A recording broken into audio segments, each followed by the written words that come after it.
All right. Hello, everyone.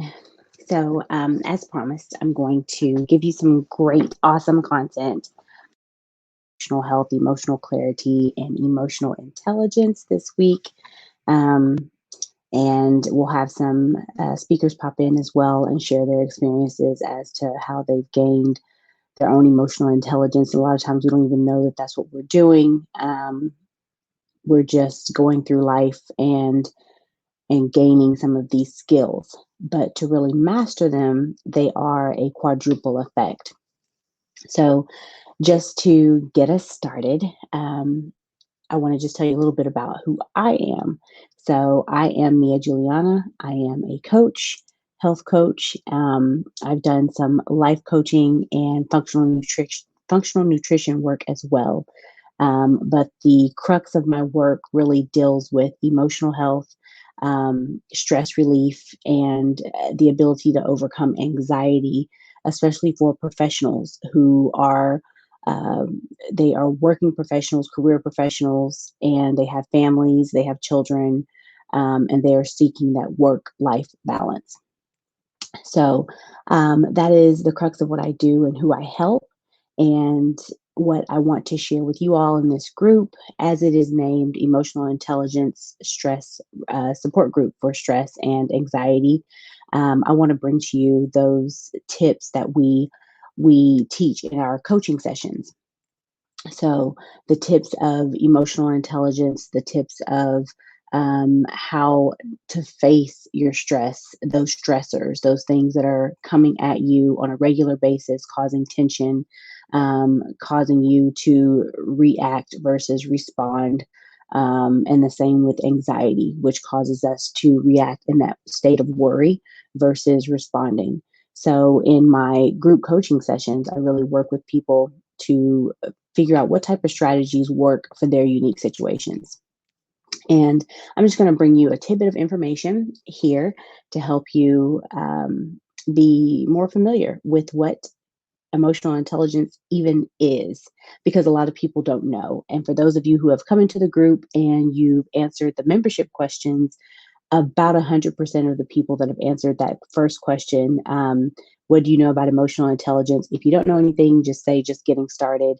Almost 100% of people are saying just getting started. I felt like it was imperative to really give some brief overview information as to what emotional intelligence is. And if you want to know more about emotional intelligence, you want to take a deeper dive, there is a banner that's a little ticker at the bottom where you can write that down. It'll be going on a loop as I speak. So you can get that information from me more on a personable level and a more in depth level to your unique situation. So, giving just an overview here. What is emotional intelligence?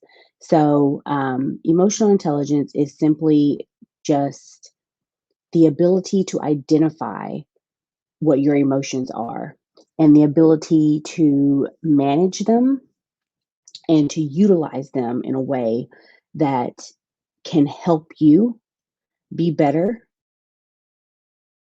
Introspection. So, introspection meaning I'm looking inside of myself and finding out, why do I feel X, Y, and Z? Um, how can I be better at X, Y, and Z? Um, and understanding that about yourself and managing that in a way that can do good for you, but also help you manage your relationships better.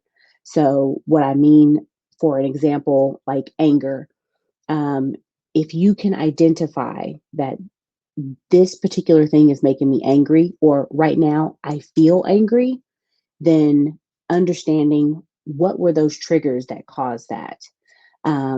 And then using that information to say, okay, so when that happens again, that person or thing is probably going to make me angry.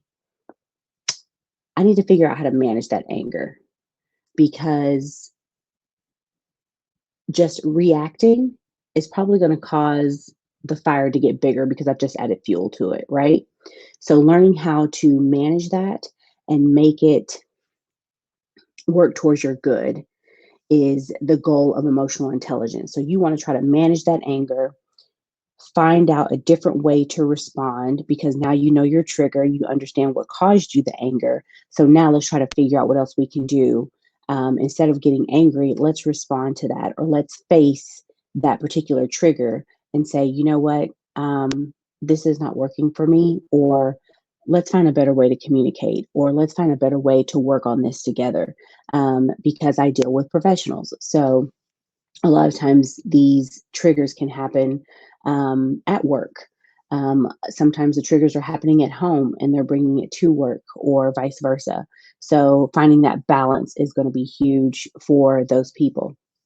So that is the crux of what emotional intelligence is, but it enhances your communication.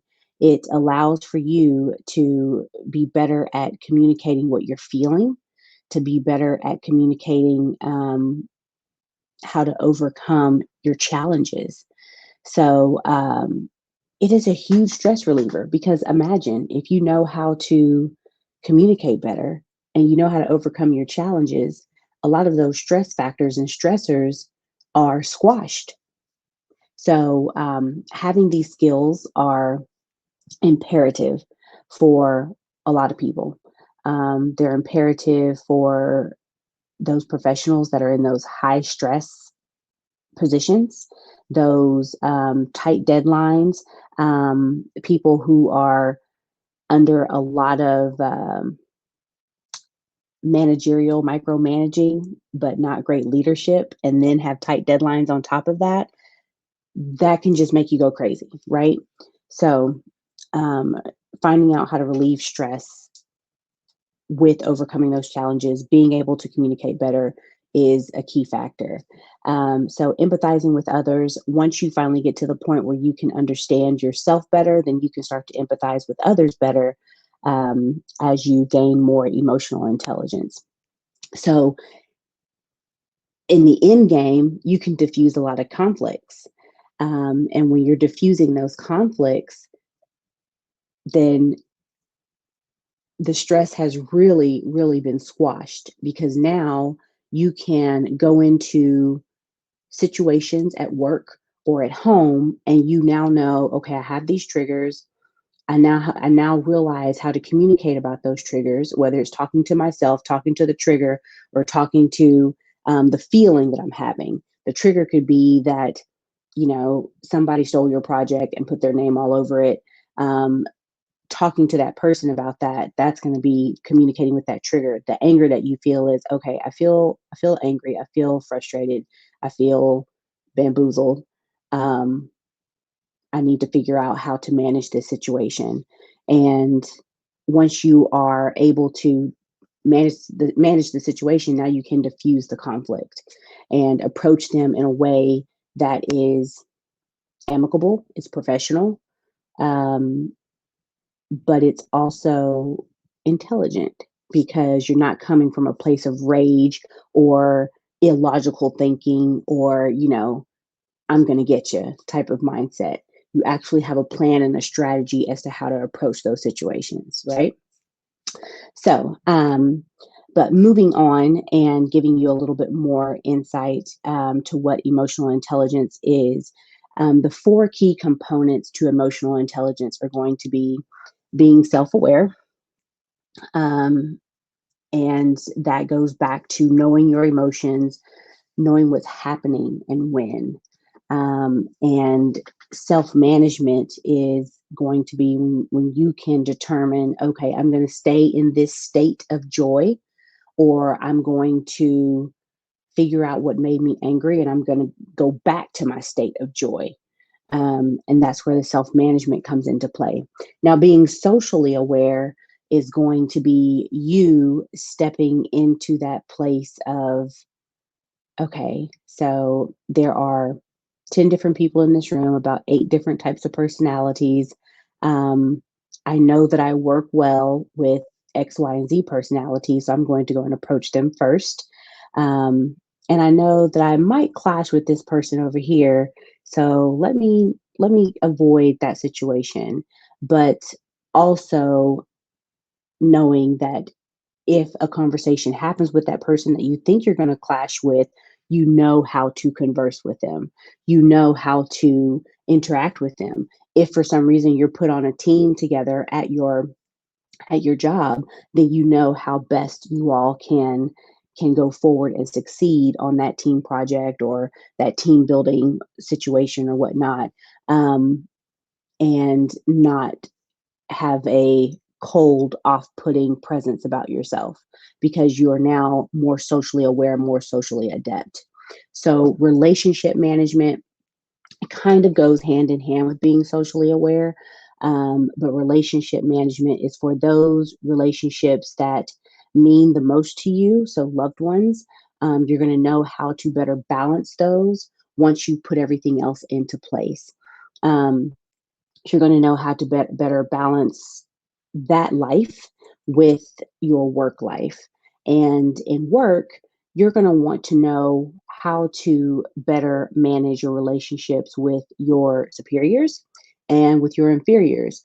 So, a lot of the examples that I've shared in the group so far, um, some of the research that I was doing, I literally opened up the book and said, "Do you feel like you're more like Lana or do you feel like you're more like John?" And people were open and honest and candid. So you can scroll through the feed and find those.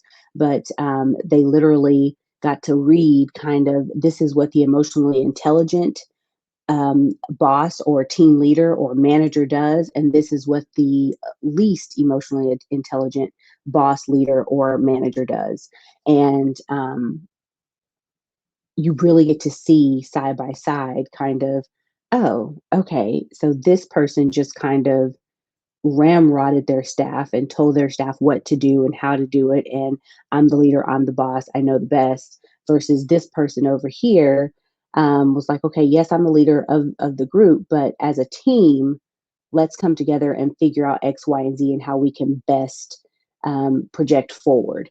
So those are some of the ways that you would want to manage relationships better at work and in your home life. You know, once you have these tactics in store, there are some awesome, beautiful things I've seen happen with clients that I've worked with as far as dealing with their children of all ages and dealing with spouses or parents that are living in home. And you can really break down the walls and barriers that may have been there before. And now that you have the skills of putting emotional intelligence into play, then you can better communicate with those people. So those are key factors and key results that I've seen my clients get. So benefits of emotional intelligence, personal effectiveness, being able to really step into yourself, look inside yourself, and find out how are you most efficient? How can I be most effective in my role or in this new leadership position that I've been given? And you learn how to be most effective with your team as well after you deal with what's going on with you internally. So your thinking skills improve and your professional relationships definitely get better. So you learn how to diffuse those conflicts. You build better relationships because now you're not the conflict infuser, you're the conflict diffuser. And it's all because you're building a better mental well being with your emotional intelligence increasing. So, overall, it's just going to give you more success because you're going to be viewed as that person who knows how to communicate with all people, all walks of life, all backgrounds, and you're going to be the leader in that realm of sociological, psychological interactions with coworkers and with family members. And that's where we all really want to get. We want to be in a place where we can interact with all people and not feel